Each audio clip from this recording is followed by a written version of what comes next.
यूहन्ना 15 बाब में ये बताने के बाद कि हम उसमें कैसे कायम रह सकते हैं, यीशु ने कहा, मैंने ये बातें तुमसे इसलिए कहीं कि मेरी खुशी तुम में हो और तुम्हारी खुशी पूरी हो जाए। यीशु की हदायत और अहकाम पर अमल करने से ही हम दुआ या बाइबल स्टडी से लुत्फ़अंदोज़ हो सकते हैं।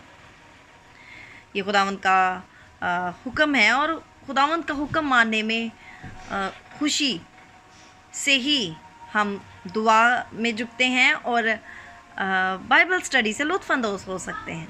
एक नाफरमान बच्चा खुशबाश बच्चा नहीं होता। इसी तरह वो शख्स जो खुदा के कलाम का नाफरमान है रूहानी खुशी से महरूम होता है। दाऊद बादशाह ने कहा कि ए मेरे खुदा, मेरी खुशी तेरी मर्ज़ी पूरी करने में है, बल्कि तेरी शरीयत मेरे दिल में है।